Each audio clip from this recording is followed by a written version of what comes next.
move on to our final topic, John. We're only doing 4 tonight because we are going to try and cram in a reaction to we'll not reveal what it is yet, but it's a reaction to a montage of films from Tilapia VJ, hopefully. Revealed it. Yeah, so I'll tell you what it is though.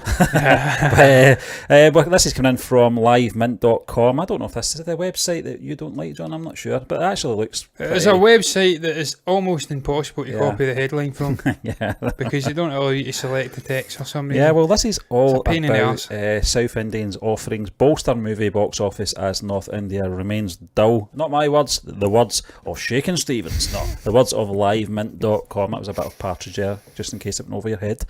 Now, you cheeky tit. South Indian cinema, led by Telugu court drama Vakil Sab, brought some joy to the Indian movie box office this weekend through North India, which primarily relies on Hindi film fare, remained dull. The Pawal Kalyan Starer, a remake of Atib Bachchan's Pink, made around 37.50 crore, I think that's how you say it, on its opening day, according to trade website Box Office India. That's where we get our facts and figures from, and we get slated for it when we put polls up. The highest for a film in India's post the pandemic, beating Tamil film Master that had notched up. Apparently Amir Khan's not Indian. 35 crore. I know that, John. I know that. I've read that. Crore in January. Well, Andhra Pradesh has permitted 100% seating capacity in movie theatres for the time being. Neighbouring states Tamil Nadu and Karnataka have both imposed 50% limits. Meanwhile, Dinesh's Tamil film Karnan is looking at gross collections of S7 crore, I don't know if I'm saying that right, excuse me if I'm not, on its opening day. Also news to celebrate. South leads yet again. Telugu film Vakil Sab and Tamil film Karnan are setting the box office on fire. The cinema business gets a massive boost when the combination content and numbers complement each other, trade analyst Taran Adarsh tweeted.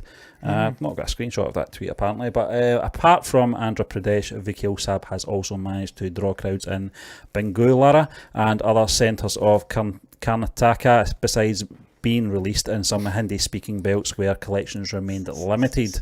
Despite the second wave of COVID-19 infections, the film is likely to record one of the best openings in the history of Telugu cinema. Wow. Apart from India, both South Indian offerings debuted in international markets such as Australia and New Zealand, where opening day collections were happening given current circumstances, John. I think you're going to get a lot more than just Australia and New Zealand. Talking about international markets, you're talking about Amazon have got this big thing going on just now with their Prime Video, and if you follow them on social media, they have really taken to Indian cinema and pushing it to the boundaries, putting it out there for Western audience to be able to identify with a lot of these big releases. But what's your take on this article anyway? Stephen, again, much like I said before, it's just confirmed to me that the south of India seems to be trailblazing.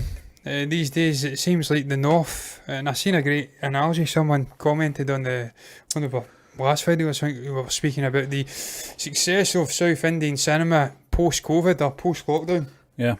And they likened it to all of the power being down south. And yeah, just that difference in England and Scotland. That's what it's like in South India and North India. They have all the power, they don't really want to share it. So when the south of India has this sort of rising renaissance in cinema and success, all these stars, Tilapia, VG Sethupathi, Ali Arjun, all of these guys, man, it's shaking the system up. And you see it again here, Stephen, it seems to be that they make all of the more... I don't know enough about Indian cinema to be saying this with any degree of confidence, but it seems to me, from what I've seen, they seem to be the smarter industries, that they're making the more original movies. The north seems to be stuck in a rut. And also it's more populous as well, there's more people up there, so they can't go out and watch the movies because there's more restrictions because of this pandemic. But it seems to me that they're carrying it big time now, the box office. There's more hits coming out, there's more movies. They seem to have more charismatic actors with bigger followings, and they're more likely to go out and spend money watching their movies. You've seen it with Masters during the pandemic, it made stupid money. You said 37.5 crore there, I worked that out, it's about £4.5 million. Again, during a pandemic, that's not bad. It's fantastic, decent. yeah. So they seem to be hitting more movies out the park. They seem to be releasing more into theatres. There's more people able to go and watch them. So that's why it's carrying the can. In regards to the whole making it accessible for Western market, Stephen, we've seen it before, man. Years ago, when we were ignorant to the Indian movies coming into the top 10, we're like, wow, there's an Indian movie in the top 10 of the UK box office. Shouldn't have been a surprise, because there's a huge Indian community over here. They're going to watch it.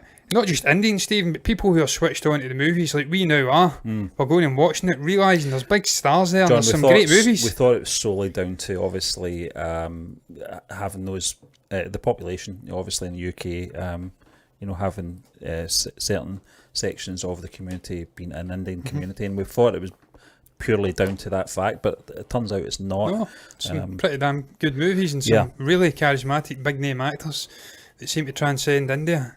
And they do well in France, all over the world, United Kingdom, everywhere, man. So that's why these movies are hits over here. So we've seen it. We've seen it in the last 5-6 years. Movies sneaking into the top 10. That's before the likes of Amazon Prime and Netflix seem to have switched on to it. Now they've switched on. It's making it even more accessible. There's more people seeing it like us. One thing that about can only be John, good for Indian cinema, Steve. Good for Indian cinema, John, but I don't know if it's good for us wanting that whole cinematic experience. Is this going to eliminate theatre releases here in the UK? Because I hope not. It was pretty limited to begin with.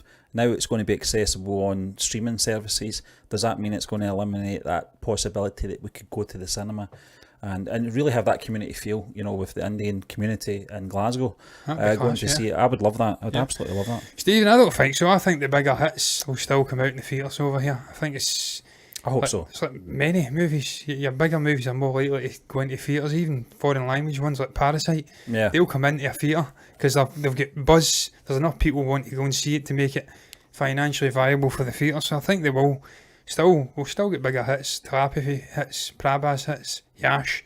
I hope KGF Chapter 2 comes into the theatres. I will absolutely go and watch that in the theatre.